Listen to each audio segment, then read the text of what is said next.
Kamakailan ay nagbigay ng update ang club disc jockey at content creator na si Jelly Au tungkol sa kalagayan niya. Sa post niya sa kanyang social media account nitong linggo, February 23, 2025, sinabihan ni Jelly ang publiko na huwag na raw silang mag-worry dahil bumubuti na raw ang kanyang pakiramdam. Inilahad rin ni Jelly na nakaschedule na raw siya sa dentist niya sa Martes, February 25, 2025, upang mapaayos ang kanyang basag na ngipin.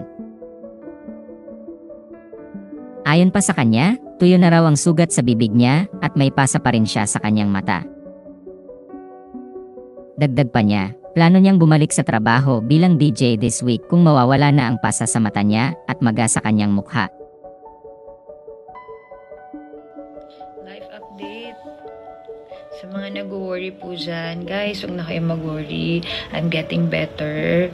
Ayan, kung makikita niyo po, meron pa akong pasa sa mata and yung ipin ko, basag pa din. Pero, nakaschedule na po ako sa dentist ko sa Tuesday, kaya magagawa na po siya.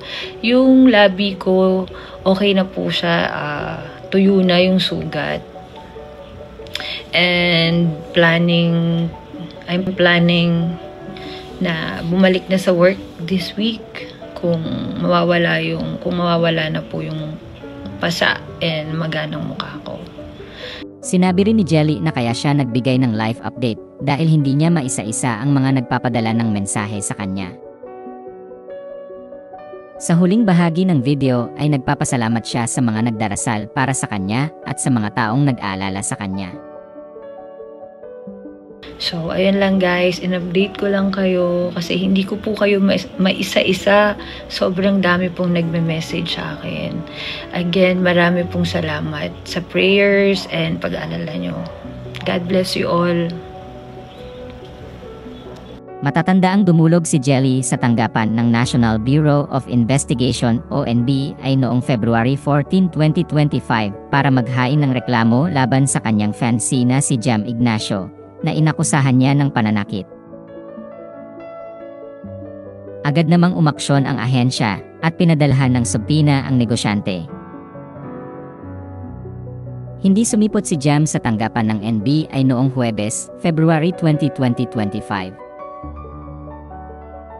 Sinabi ng abogado ni Jam na si Attorney Oscar Caraan sa panayam sa kanya ng ABS-CBN News na handa raw silang humarap sa anumang fiscal's office sakaling maisampa ang reklamo doon. Umaasa rin ang kampo ng negosyante na maayos ang gusot na yon sa labas ng korte. Ayon sa ulat sa 24 oras noong February 21, 2025, magkahiwalay na pumunta sina Jelly at Jam sa tanggapan ng NBI ay para magbigay ng mga pahayag nila.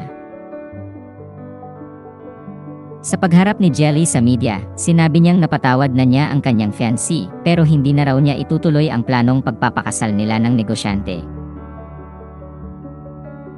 Wala na pong kasal na magaganap o matutuloy. Hindi na po matutuloy yung mga napag-usapan namin dahil po sa nangyari.